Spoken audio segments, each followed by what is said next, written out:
This is Dr. Sean Benzinger with the Humarian Health Network. We're going to talk about foods that can hurt your gut. Sugar, artificial sweeteners, red meats, deli meats, farm fish, white bread, milk, gluten, and alcohol.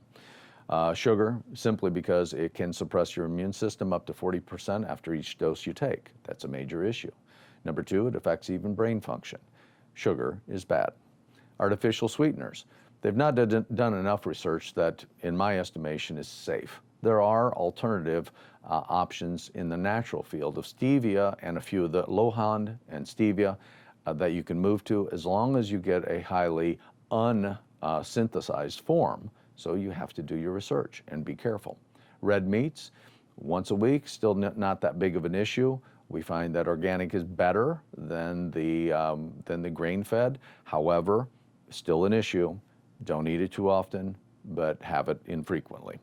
Deli meats, making sure they don't have nitrites. And if you can't see the type of meat, let's say it's a pork, and there are 27 other things mentioned, and you don't know what they mean, or you've never read them before in your life, I would suggest you stop feeding that to your kids.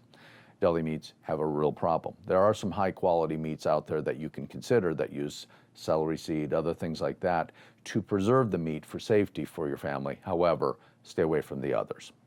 Farmed fish, be very careful.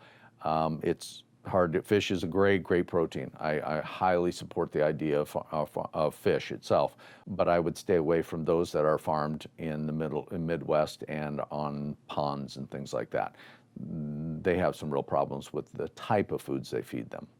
White bread, your body usually processes it like sugar, and at the top we mentioned that sugar has a lot of problems in your gut, so try to stay away from bread, white bread specifically. Milk, coming straight out of the cow isn't the problem. What we do with it after we pasteurize it for safety, which I fully understand, but unfortunately almost all the medicinal value of milk, except for the protein and fat, is pretty much taken out. I never have understood the idea of drinking milk that's skimmed when you actually need the fat, and it's the first micellized product that God ever made for us to drink in the first place, and then we just mess it up by taking it out. It doesn't make any sense to me.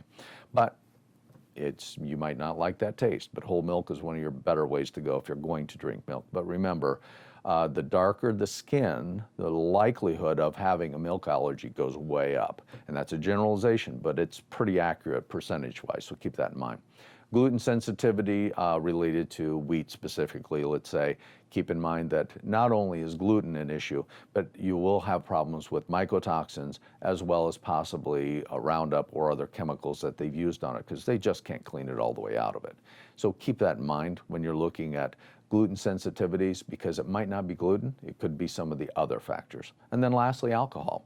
Remember, 2 to 4 ounces, and I'm stretching it, it's more like 1 to 2 ounces, but the truth of the matter is, as long as it's not a half a bottle and above, more than likely it's pretty healthy for you, unless it's hard liquor, and the truth of the matter is, there's hardly any benefit to a hard liquor that actually helps your health beyond an ounce or two a week, period. So the foods that can hurt your gut: sugar, artificial sweeteners, red meats, deli meats, farmed fish, white bread, milk, gluten, and alcohol. Move those out of your diet, and more than likely, you will improve your gut health.